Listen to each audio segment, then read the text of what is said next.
মোহাম্মদ বেলাল হোসেন লিখেছেন, জিন কি মানুষের সাথে সবাস করতে পারে? আজানের সময় কিছু খেলে গুনাহ হবে কিনা? বিতরের নামাজ কি সূরা দিয়ে পড়তে হয়? নতুন কোনো কাপড় পরে না ধুয়ে নামাজ পড়ে নামাজের কোনো ক্ষতি হবে কিনা? দুই হাতের উপর সিজদা করলে সিজদা আদায় হবে কিনা? স্মৃতিশক্তি কিভাবে বাড়ানো যায়? নামাজের সিজদা অবস্থায় যদি পা উঠে যায় তাহলে নামাজের কোনো সমস্যা হবে কিনা? আপন দুই বোনকে একত্রে বিয়ে করা যাবে কিনা? এই বিষয়ে ইসলামে কি বিধান? নামাজ শেষে যায় নামাজ সালাম করা কি ঠিক? ভাঙা প্লেটে খাওয়া যাবে কিনা? হস্তমৈথুনে হবু স্ত্রীর হক নষ্ট করা হয় কিনা? শার্টের হাতা এবং প্যান্ট কি গুছিয়ে রেখে সালাদ পড়া যাবে? নামাজের সময় পাশ দিয়ে কেউ গেলে বা আসলে আমার আম্মু নামাজের ভেতরই তাকায়, এতে নামাজের কোনো সমস্যা হবে কিনা? অন্যদের গাছের ডাল আমাদের ছাদের উপর চলে আসলে আমরা কি ছাদের উপরের ডালের ফল খেতে পারবো? চলুন আপনাদের যে সমস্ত প্রশ্ন ইতিমধ্যে চলে আসছে সেগুলোর উত্তর দেওয়ার পালায় আমরা প্রবেশ করি। নাহিদা ইসলাম আপনি লিখেছেন, নামাজ শেষে জায়নামাজ সালাম করা কি ঠিক? না, জায়নামাজ সালাম করার কিছু নেই। সালাম করতে হবে মানুষকে। ডানে সালাম দিচ্ছেন, এরপর কোনো সালাম নাই। এরপরে কোনো কারোর সাথে আপনার হঠাৎ সাক্ষাৎ হয়েছে, সেই জায়গা থেকে আপনি সালাম দিতে পারেন, কিন্তু জায়নামাজকে সালাম দেওয়া এটি কোরআন সুন্নাহর কোনো নির্দেশনা নয়। এটি যদি সালাতের অংশ মনে করে কেউ, সালাত পরবর্তী করণীয় মনে করেন কেউ, শরিয়া দৃষ্টিকোণ থেকে, ইসলামের দৃষ্টিকোণ থেকে, তাহলে সেটি বরং বিদআতে পর্যবেসিত হবে। ইসলামের নামে মন গড়া কোনো কিছু করলে সওয়াব হয় না, বরং আরো বিপরীতে গুনাহ হয়। এইচ.এম. হাসান লিখেছেন, দুই হাতের উপর সিজদা করলে সিজদা আদায় হবে কিনা? সিজদা করবেন আপনি জমিনে, হাতের উপরে সিজদা করবেন না। যদি কোনো কারণে হাতের উপরে কেউ সিজদা করেন, হয়তো জমিন তার জন্য উপযোগী না বা জমিনে করার কোনো ব্যবস্থা নেই, আদায় হয়ে যাবে তার সালাত। আশফাকুর রহমান আপনি লিখেছেন, স্মৃতিশক্তি কিভাবে বাড়ানো যায়? আমার তেমন কিছুই মনে থাকে না, একদিকে পড়ি অন্যদিকে ভুলে যাই। আল্লাহ মাফ করুন, যদি এই পরিস্থিতি হয় তাহলে সেক্ষেত্রে প্রথমত গুনাহ এবং অপরাধ এবং পাপের কাজগুলো আপনার পরিহার করে চলা উচিত, বিশেষভাবে যত্ন সহকারে। সেই সাথে আল্লাহ তাআলার কাছে দোয়া করা উচিত স্মৃতিশক্তি বাড়ানোর জন্য। জুলেখা খাতুন আপনি লিখেছেন, নতুন কোনো কাপড় পরে না ধুয়ে নামাজ পড়ে নামাজের কোনো ক্ষতি হবে কিনা? নতুন কোনো কাপড় পরলে সেটা ধুয়েই পড়তে হবে এমন কোনো বাধ্যবাধকতা নেই, কারণ নতুন কাপড় মানেই যে সেটা নাপাক, সেটাতে অপবিত্রতা আছে এমনটি নিশ্চিত নন আপনি, তাহলে এটি ধোয়াটা বাদ কেন হতে যাবে? তবে হ্যাঁ, আপনারা যদি নতুন কাপড় কেনার পর দেখলেন যে সেখানে কোনো নাপাক আছে, তাহলে ওই জায়গায় সেই নাপাকটা ধোয়াটাই হলো আবশ্যক। অতএব শরীর দৃষ্টিকোণ থেকে নতুন কাপড় ধুয়ে পড়তে হবে এমন কোনো বাধ্যবাধকতা নেই। সুমন আহমেদ আপনি লিখেছেন, নামাজের সিজদা অবস্থায় যদি পা উঠে যায় তাহলে নামাজের কোনো সমস্যা হবে কিনা? সিজদা অবস্থায় যদি পা সামান্য উঠে আবার আপনি জায়গায় নিয়ে গেছেন, কোনো অসুবিধা হবে না। আর যদি পুরো সিজদা জুড়ে উঠে থাকে তাহলে আপনার নামাজ হবে না, কারণ নবী করিম সাল্লাল্লাহু আলাইহি ওয়াসাল্লাম বলেছেন, আমি উমিরতু আন আসজুদা আলা সাবআতি আযমিন, 7টি অঙ্গের উপরে, 7টি হাড্ডির উপরে, শক্ত অঙ্গের উপরে আমাকে সিজদা করতে নির্দেশ করা হয়েছে। তার মধ্যে কপাল আর নাক, 2 হাত, 2 হাঁটু এবং 2 পায়ের যে আঙ্গুলগুলো সেগুলো। অতএব এগুলোর কোনো একটা যদি আপনার এই 7টি অঙ্গের কোনো একটি যদি সরে যায় সামান্য সময়ের জন্য, অসুবিধা নেই, আবার তিনি জায়গা নিয়ে গেছেন। কিন্তু যদি পুরো সালাত জুড়ে, পুরো রাকাত জুড়ে, সিজদা জুড়ে তার এটা যদি পৃথক থাকে তাহলে সেক্ষেত্রে সেটি জায়েজ হবে না এবং সে নামাজ হবে না, কারণ এটা ওয়াজিব এই 7টা অঙ্গের উপরে সিজদা করা। আবু সাইদ আব্দুল্লাহ আপনি লিখেছেন, শার্টের হাতা এবং প্যান্ট কি গুছিয়ে রেখে সালাত পড়া যাবে?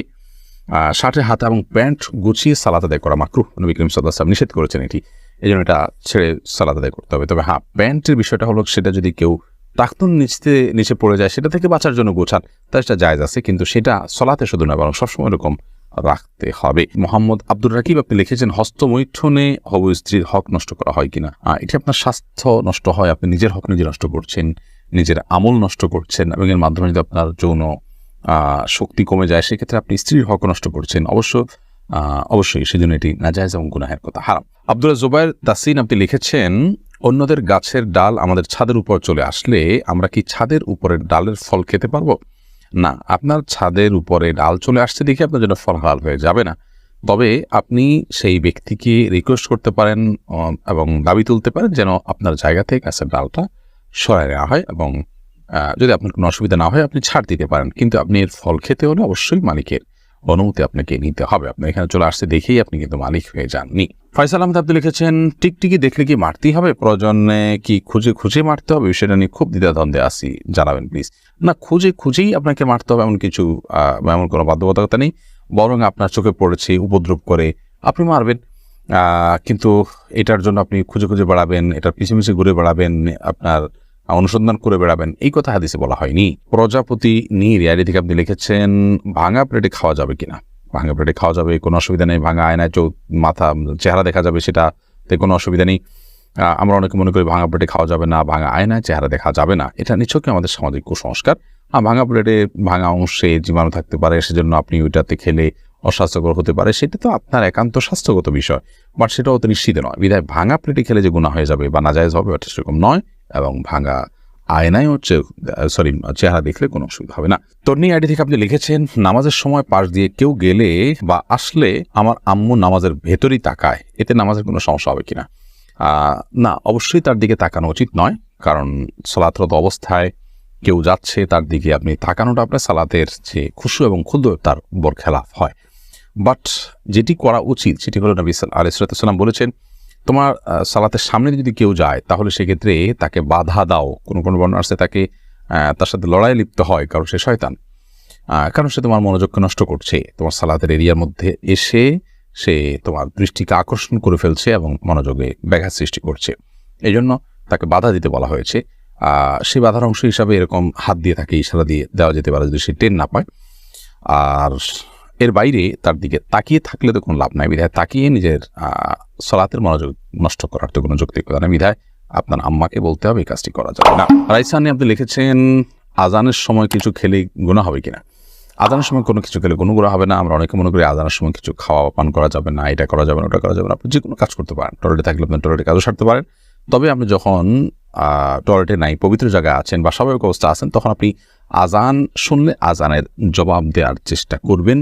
এটা হলো মূল কথা। খেতে গেলে খাওয়ার ফাঁকে ফাঁকে আপনি আজানের দেওয়ার চেষ্টা করবেন, কিন্তু আজান হলে কিছু খেতে পারবেন না এমন কোনো কথা নেই। এখানে বিষয় হলো জবাব দেওয়ার চেষ্টা করবেন যদি আপনি পবিত্র জায়গায় থাকেন। এমনি মুস্তাফিজুর রহমান আপনি লিখেছেন, কোরআন কারীম যদি ভুলবশত পায়ে লাগে অথবা নিচে পড়ে যায়, করণীয় কি? ভুলবশত পায়ে লাগলে অথবা নিচে পড়ে গেলে আল্লাহর কাছে মাপ চাইতে হবে, যদি এটা অনিচ্ছাকৃত, তারপরে মাপ চাই নিতে হবে, এবং সেই সাথে ভবিষ্যতে যেন এরকমটি না হয় সেজন্য সাবধানতা অবলম্বন করতে হবে।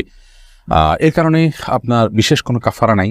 আমরা ছোটবেলা থেকে যে সমস্ত কথা শুনে আসছি যে এর কারণে এত কেজি লবণ দিতে হবে, চাল দিতে হবে গরিবকে ইত্যাদি, এগুলো আমাদের নিজেদের মন গড়া নানান কথাবার্তা।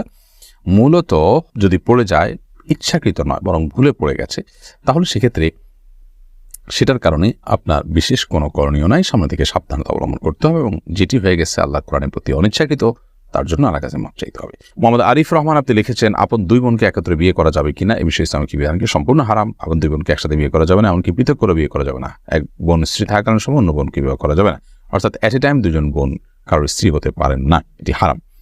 শুধু এটি নয়, এমন দুজন নারীকে একসাথে স্ত্রী হিসেবে রাখা যাবে না যেই দুজন নারীর একজন পুরুষ হলে আরেকজনের সাথে তাদের নিজেদের বিয়ে জায়েজ হতো না, এরকম সম্পর্কের দুজন নারীকে একসাথে স্ত্রী হিসাবে রাখা জায়েজ নয়।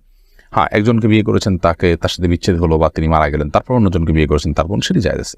লাইলা নূর কদর এআইডি থেকে লিখেছেন, স্বামী সিগারেট খেলে ওয়াইফের করণীয় কি? ওয়াইফে তাকে বোঝাবেন, যথাসম্ভব নিজে না পারলে অন্য কাউকে দিয়ে বোঝাবেন, আল্লাহর কাছে দোয়া করবেন, তারপর তিনি যদি ফিরে না আসেন একান্ত তার গুনাহ হবে, ওয়াইফ অন্তত দায়মুক্ত হবে। বিতরের নামাজ কি সূরা দিয়ে পড়তে হয়? বিতরের সালাতের প্রথম রাকাতে সূরা সাব্বিহিসমা রাব্বিকাল আলা, দ্বিতীয় রাকাতে সূরা কাফিরুন এবং তৃতীয় রাকাতে সূরা ইখলাস কুল হুয়াল্লাহ পাঠ করা, এটি সুন্নাহ। নবী করিম সাল্লাল্লাহু আলাইহি ওয়াসাল্লাম বিতরের সালাতের সচরাচর এই সূরাগুলো তেলাওয়াত করতেন, বিধায় আপনি এই সূরাগুলো তেলাওয়াত করতে পারেন বা করার চেষ্টা করা উচিত। এরপরে মোহাম্মদ বেলাল হোসেন লিখেছেন, জিন কি মানুষের সাথে সহবাস করতে পারে? জিন মানুষের স্ত্রী মিলনে মানুষের সাথে সামিল হতে পারে বলে বর্ণনা থেকে বোঝা যায়। বিশেষ করে যখন বিসমিল্লাহ কেউ পাঠ না করে তখন জিন সেখানে সামিল, খুব ভয়াবহ কথা অবশ্য।